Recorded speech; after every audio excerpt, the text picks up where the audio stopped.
Dhananjay similarities ಬಗ್ಗೆ ಹೇಳಿದೆ ನಾನು.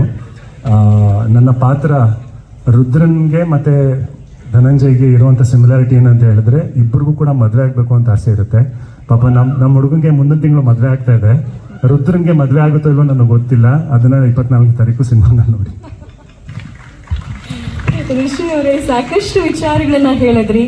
ಸಿನಿಮಾ ಖಂಡಿತವಾಗ್ಲೂ ಅದ್ಭುತವಾಗಿದೆ ಅಂತ ನಮ್ಮೆಲ್ರಿಗೂ ಭರವಸೆ ಇದೆ. ಒಳ್ಳೆ ರೀತಿಯಲ್ಲಿ ಯಶಸ್ಸನ್ನ ಕಾಣುತ್ತೆ ಅನ್ನೋ ನಂಬಿಕೆ ಇದೆ. ಅದ್ರ ಜೊತೆಗೆ ಒಂದು ವಿಷಯ ಹೇಳಿದ್ರಿ, ನಂದೀಶ್ ಸರ್ ಮತ್ತು ಲೋಹಿತ್ ಸರ್ ಅವರ ಮಡದಿಯರು ವೈಫ್ ಅಶ್ವಿನಿ ಮೇಡಮ್ ಆಗಿರ್ಬೋದು, ಪೂಜಾ ಮೇಡಮ್ ಆಗಿ ಅವ್ರಿಗೆ ಸ್ಪೆಷಲ್ ಥ್ಯಾಂಕ್ಸು. ಶೂಟಿಂಗಿಂದಾಗಿ ಮನೆಗೆ ಅದಕ್ಕಾಗ ಹೋಗಕ್ಕೆ 4 ತಾರೀಕು ಸಿನಿಮಾ ಚಿತ್ರಮಂದಿರಗಳಲ್ಲಿ ಬಿಡುಗಡೆ ಆಗ್ತಾ ಇದೆ. ದಯವಿಟ್ಟು ಸಿನಿಮಾನ ನೋಡ್ತೀರಾ ಅನ್ನೋ ಕಾನ್ಫಿಡೆನ್ಸ್ ಇದ್ದರೆ ಥಿಯೇಟ್ರಲ್ಲೇ ನೋಡಿ, ಬೇರೆ ಎಲ್ಲೂ ವೆಯ್ಟ್ ಮಾಡೋಕ್ಕೆ ಹೋಗಬೇಡಿ.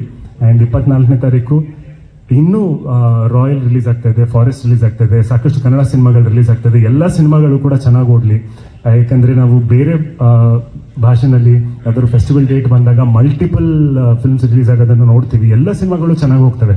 ಬಟ್ ನಮ್ಮ ಕನ್ನಡದಲ್ಲಿ 2-3 ಸಿನಿಮಾಗಳು ಒಟ್ಟಿಗೆ ಬಂದಾಗ ಇದು ಕ್ಲಾಶ್ ಅಂತ ಮಾತು ಬರುತ್ತೆ. ಅದು ಕ್ಲಾಶ್ ಅಲ್ಲ. ಎಲ್ಲ ಸಿನಿಮಾಗಳು ಚೆನ್ನಾಗಾಗಲಿ, ಎಲ್ಲ ಸಿನಿಮಾಗಳು ಬರ್ತಾ ಇದೆ ಒಟ್ಟಿಗೆ ಅಂತ ನಾವು ಸಂತೋಷ ಪಡೋಣ. ಜನರಿಗೆ ಇನ್ನೂ ಜಾಸ್ತಿ ಆಪ್ಷನ್ಸ್ ಇದ್ದಂಗೆ ಇರುತ್ತೆ. ಆ್ಯಂಡ್ ಎಲ್ಲ ಸಿನಿಮಾಗಳನ್ನು ನೋಡಿ, ಎಲ್ಲ ಸಿನಿಮಾಗಳಿಗೂ ಒಳ್ಳೇದಾಗಲಿ. ಮತ್ತೊಮ್ಮೆ ಐ ಥಿಂಕ್ ಯಾರ್ದಾರು ಹೆಸರು ಬಿಟ್ಟಿದ್ರು ದಯವಿಟ್ಟು ಏನು ಅನ್ಕೋಬೇಡಿ. ಅದು ಹಾಗಾಗಿ ಎಂಟೈರ್ ಟೀಮ್ ಬಹಳ ಬಹಳ ಧನ್ಯವಾದಗಳು. And thank you. ನಿಮ್ಮ ವಾಯ್ಸ್ ಅಫ್ಕೋರ್ಸ್ ನನ್ನ ವೈಫು ಕೂಡ ಥ್ಯಾಂಕ್ ಮಾಡ್ತೀನಿ ನಾನು. Because I think all wives they take a lot ಅಲ್ಲ. ಬಿಕಾಸ್ ಸಿನಿಮಾ ಇಂಡಸ್ಟ್ರಿ ಅಂತ ಹೇಳಿದಾಗ ಒಂದು ಟೈಮ್ ಲೈನ್ ಅನ್ನೋದು ಇರೋದಿಲ್ಲ. ನಾವೇನು ಎಂಡ್ ಪ್ರಾಡಕ್ಟ್ ನೋಡ್ತೀವಿ, ಇದು ನೋಡ್ಬಿಟ್ಟು ನಾವು ಏನೇನೋ ಅನ್ಕೊಳ್ತೀವಿ ಕಲ್ಪನೆಗಳನ್ನ.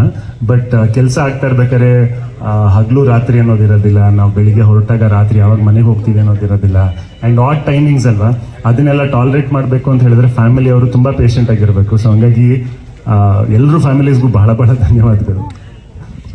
Thank you.